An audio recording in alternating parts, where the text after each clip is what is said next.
Hello everyone, and welcome to the second new series of this channel called Lasting Impressions. I'm your host, Akuma, and in this series, I'll be showing you some classic games that I enjoy playing from time to time, or some older games that may or may not be overlooked in favor of others.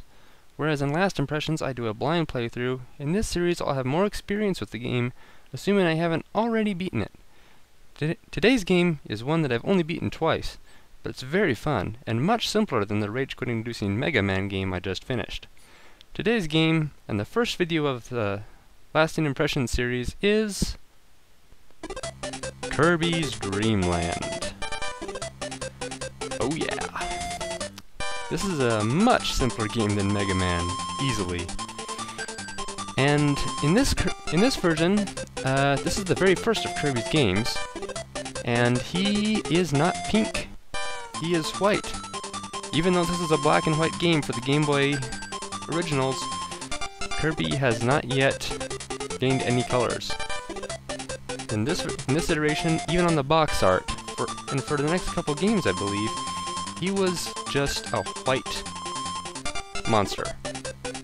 Yes, he's a cute little puffball, but in my opinion, he's a real monster, especially in this game. I'll show you why.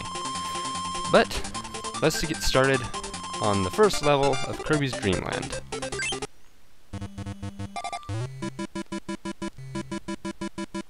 Even these opening title screens are so adorable. And that's why Kirby's a monster.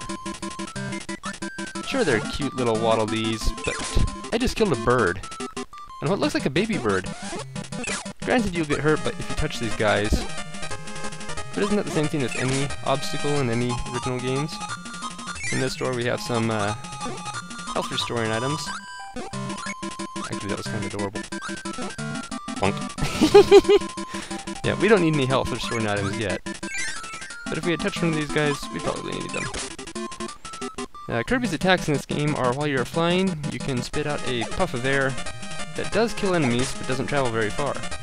And in fact, you can't hurt bosses with this attack either. Now see this cute little baby bird here? He's not doing much. You can jump right over him if you wanted to. But Kirby sucks him up and spits him out at his enemies. Kirby is a white monster. A gluttonous white monster. In fact, Kirby's second attack is to inhale enemies and spit them out as a star, which does much more damage and is the only way to hurt bosses too. You don't necessarily have to inhale enemies to spit them out, but well, you'll see what kind of stuff happen later on when I get farther in the game. To advance to the next screen, we have to touch these stars. Off to the forest we go! Ah, here's our first mini-boss, Poppy Jig I believe his name is. You have to inhale the bomb and spit it out. Now I'll show you that puffing up, I didn't hurt him. So you have to inhale his attack and spit it back out at him. Now here's another thing. I'll just spit this out. In this game, you inhale your enemies' attacks, and then press down. In most games you transform, but in this game, no.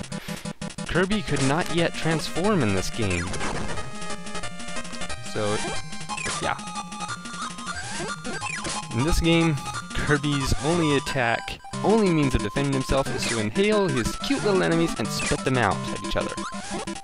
And even not enemies.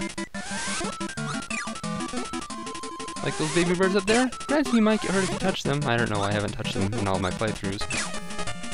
But those little baby birds get killed by Kirby. And eaten. We are dealing with a monster here. Now I know Kirby games are freaking adorable. Even the enemies look cute. Especially in Kirby's Epic Yarn. One level, I won't spoil anything if you haven't played that game yet. But wow, there are some cute moments in Kirby games. And even our protagonist is cute. Until you start putting him into motion. Then he's an evil demon. Hey, I wonder if I can kill these guys with a puffball. Yep. See, all the enemies in this game are weak. They only need one good strong hit, or one weak hit, to be destroyed forever.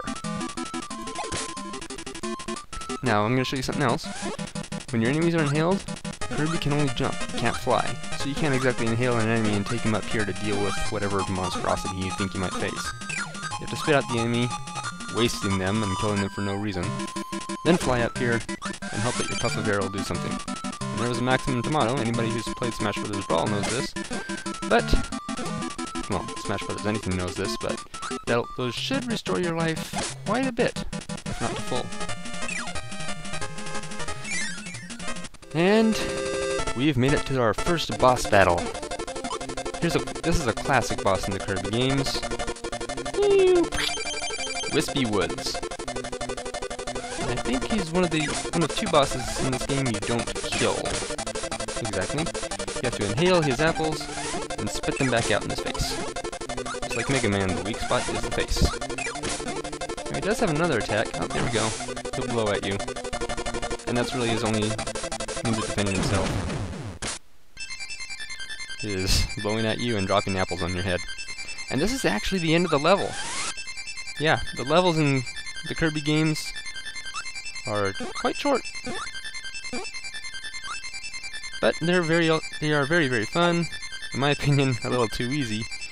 But the last level or two should change the difficulty curve quite a bit. Well, this is going to be the end of the episode. But before we end, I'm going to show you my favorite part of Kirby games. When you beat a boss, and you collect the level and star.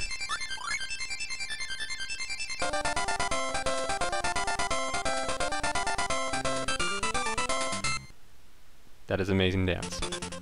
Another cute scene. Aw, poor Kirby. So yeah, as I was saying, we're going to stop here. But thank you for joining me for the first episode of Lasting Impressions, Kirby's Dreamland, and come back later when we take on the second level in this game. There are actually only 5 levels in Kirby's Dreamland. That's not to say that they aren't going to be fun or bad. They are quite good. Not life-changing or anything like that.